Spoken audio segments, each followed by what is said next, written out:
Maroš Kolpak, rok 2003.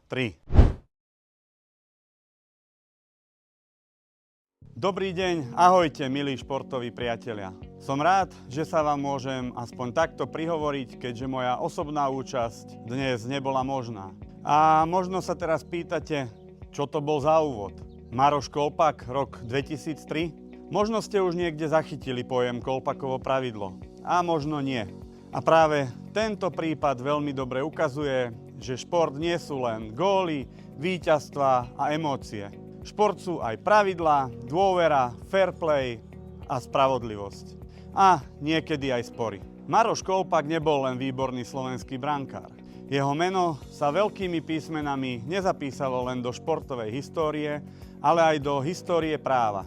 A práve výsledok jeho sporu, ktorý musel vtedy rozhodnúť až Európsky súdny dvor, výrazne ovplyvnil fungovanie profesionálneho športu a pracovné právo v Európskej únii. Maroš Kolpak vtedy musel ísť cestou klasických štátnych súdov, čo si vyžiadalo dlhší čas, kým sa celý spor dostal k rozhodnutiu. Športové prostredie sa však odvtedy výrazne posunulo. Dnes už vieme, že šport potrebuje rozhodovanie, ktoré rozumie jeho špecifikám a zároveň dokáže reagovať dostatočne rýchlo. Preto moderný šport využíva športovú arbitráž, teda špecializované nezávislé orgány vytvorené priamo pre športové prostredie. Športové spory tu boli dávno, pred rokom 2003. Sú tu dnes a budú aj v budúcnosti. A práve preto vznikajú mechanizmy, ktoré majú zabezpečiť, aby sa športové spory riešili odborne, férovo a dôveryhodne. Asi viacerí ma poznáte z paluboviek, kde pôsobím ako rozhodca hádzanej. Okrem toho som aj členom a tajomníkom disciplinárnej komisie Slovenského zväzu hádzanej. Na jeseň minulého roku som dostal dôveru vedenia Slovenského zväzu hádzanej, ktoré ma nominovalo ako kandidáta a následne som bol menovaný jedným z prvých rozhodcov športového arbitrážneho tribunálu. Pretože som zainteresovaný do mechanizmov riešenia sporov z rôznych strán, rád by som vám predstavil športový arbitrážny tribunál a to, čo prináša nám, hádzanárom. Na Slovensku sa významný posun udial prijatím zákona o športe v roku 2015, ktorý vytvoril nový právny rámec slovenského športu. Na jeho základe vznikli pri národných športových zväzoch vlastné orgány na riešenie sporov. Až novela zákona o športe z roku 2025 však umožnila vznik spoločného nezávislého športového tribunálu pri Slovenskom olympijskom a športovom výbore. Inými slovami, športové zväzy už nemuseli budovať všetky mechanizmy samostatne, ale mohli časť tejto agendy zdieľať prostredníctvom spoločného odborného orgánu.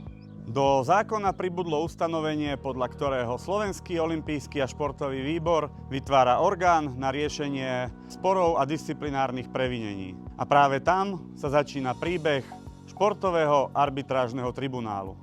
Športový arbitrážny tribunál, alebo skrátene ŠAT, vznikol ako nezávislý, nestranný a odborný orgán pre riešenie športových sporov a disciplinárnych previnení. Nie ako klasický štátny súd a zároveň nie ako interný orgán jedného športového zväzu. Jeho cieľom je vytvoriť profesionálny a dôveryhodný systém športového rozhodovania, ktorý bude rozumieť špecifikám športového prostredia. A to bolo mimoriadne dôležité aj preto, že nie každá športová organizácia mala personálne, odborné alebo finančné možnosti vytvárať si vlastné špecializované orgány pre riešenie sporov. ŠAT preto priniesol možnosť spoločného profesionálneho systému rozhodovania pre slovenský šport.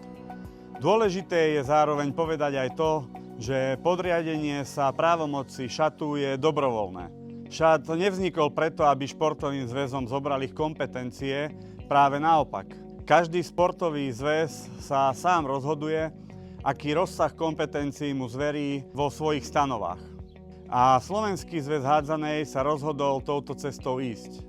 Konferencia Slovenského zväzu hádzanej schválila nové znenie stanov s účinnosťou od 1. januára 2026, ktorými zverila časť svojich kompetencií práve športovému arbitrážnemu tribunálu. Čo to znamená v praxi Slovenského zväzu hádzanej? Disciplinárna komisia Slovenského zväzu hádzanej naďalej zostáva prvostupňovým disciplinárnym orgánom. Ak je však podané odvolanie proti jej rozhodnutiu, o tomto odvolaní už rozhoduje športový arbitrážny tribunál. ŠAT zároveň môže rozhodovať aj ďalšie športové spory medzi osobami s príslušnosťou k Slovenskému zväzu hádzanej. Môže preskúmavať rozhodnutia športových organizácií alebo posudzovať súlad ich predpisov so stanovami Slovenského zväzu hádzanej. V praxi to môže znamenať napríklad spor medzi klubom a hráčom, alebo situáciu, keď je potrebné nezávisle posúdiť, či rozhodnutie alebo predpis konkrétnej športovej organizácii zodpovedá stanovám Slovenského zväzu hádzanej. Inými slovami, vznikol nezávislý odvolací a prieskumný mechanizmus mimo samotnej organizačnej štruktúry zväzu. A to je veľmi dôležitý moment. Nie preto, že by športové zväzy svoje orgány nezvládali, ale preto, že moderný šport prirodzene smeruje k väčšej nezávislosti, odbornosti, transparentnosti a dôvere v rozhodovanie. Čo to teda prináša členom Slovenského zväzu hádzanej? Pre kluby, hráčov, trénerov, rozhodcov, delegátov aj funkcionárov to znamená najmä jasnejší a nezávislejší proces pri riešení sporov a odvolaní. Vyššiu mieru právnej istoty a zároveň odborné posudzovanie vecí ľuďmi, ktorí rozumejú nielen právu, ale aj športovému prostrediu a jeho špecifikám. Dôležité je zároveň povedať aj to, že ŠAT nevstupuje do všetkého. Situácie priamo počas zápasu naďalej primárne patria rozhodcom a pravidlám hry. ŠAT je tu najmä pre prípady, kde treba zabezpečiť nezávislé a odborné preskúmanie športového sporu alebo disciplinárneho rozhodnutia. V niektorých prípadoch, ako je napríklad odvolanie voči rozhodnutiu disciplinárnej komisie Slovenského zväzu hádzanej, je rozhodnutie ŠATu konečné. V niektorých iných prípadoch však predpisy umožňujú ešte preskúmanie rozhodnutí ŠATu pred Medzinárodným športovým arbitrážnym súdom v Lausanne, teda najvyšším športovým arbitrážnym orgánom na svete.